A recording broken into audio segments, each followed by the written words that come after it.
In this video, we are going to teach you how to assemble your BMS.3200.IR 40-year edition. After removing the machine from its crate and releasing it from the pallet, set aside the accompanying parts for later use. Lift the machine to attach its feet, using wooden pieces for support underneath. Ensure support for 3 spots. Remove the feet from the bag and install them using a 18 mm wrench. Install the feet at an angle and tighten them with the wrench. Adjust the nuts on the feet based on the desired height. Repeat the process with the 3 remaining feet. After installation, check if the machine is leveled and make adjustments if needed. Install the rip fence rail by removing the 2 front outer nuts. Then align and attach the fence to the side of the machine, matching it with the holes on the table. Secure the fence in place by tightening the 2 front outer nuts. Remove the 3rd outer nut from the rail. Remove the plastic cover on the main table. Take off the 4 17 mm rear bolts to add the extension table.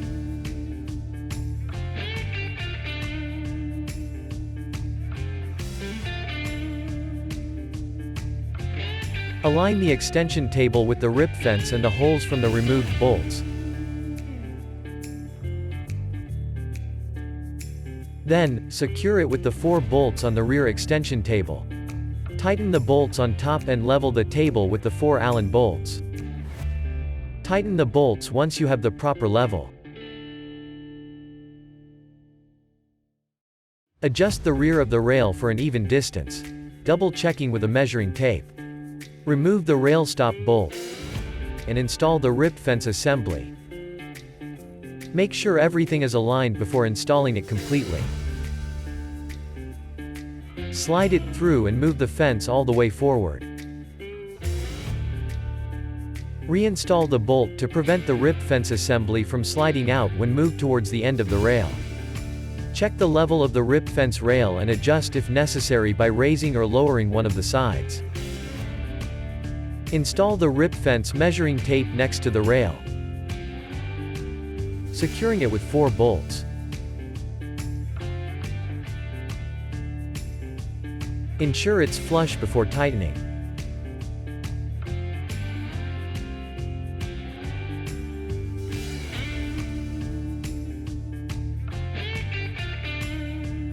Remove the 4 bolts on the side of the table to attach the overhead dust cover arm.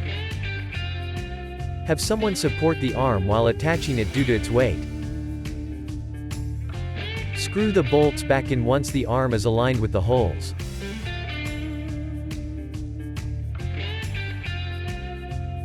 Do not tighten, as you will need to adjust it later.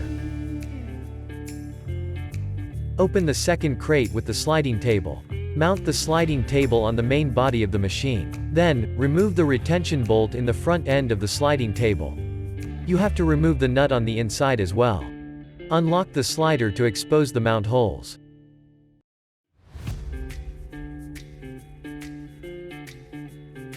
Remove the cover.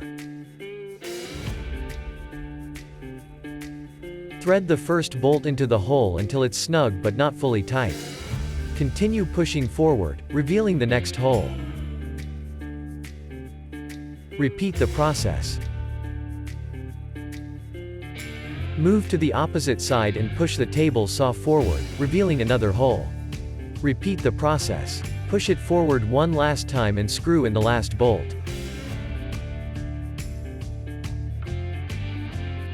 Pull the slider towards the alignment bolts. Make sure both sides are making contact before tightening all the bolts. Reinstall the covers. Remove the plastic protection from the slider. Attach the mobile table support, aligning it with the slider and the support arm, and lock it in place.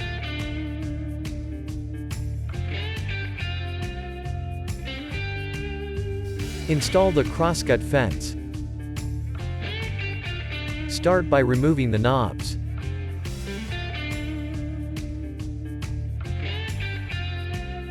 Then, align the bolts that come with it and mount it in. Slide the crosscut fence until the lock makes contact with the block, ensuring it's perpendicular to the blade. Lock the crosscut fence into position. Reinstall the knobs, ensuring alignment with the sliding table and avoiding overhang. Install the blade covers. Start by removing the 4 bolts and mounting them on the arm.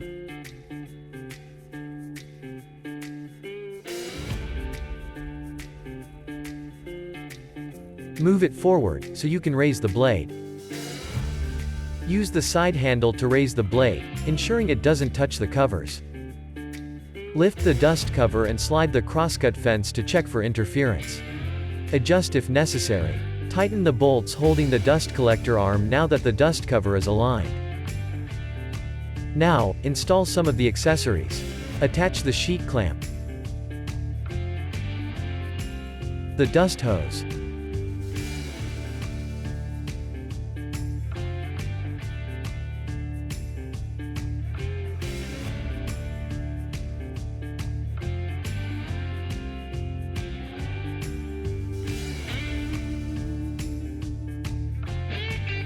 the miter fence,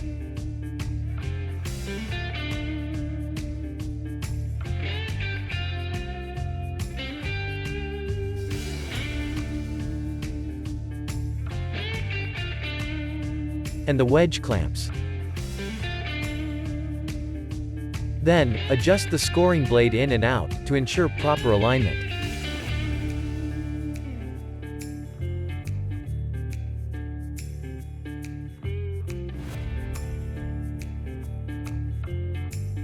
Adjust it to the proper height, keeping in mind that the scoring blade is conical.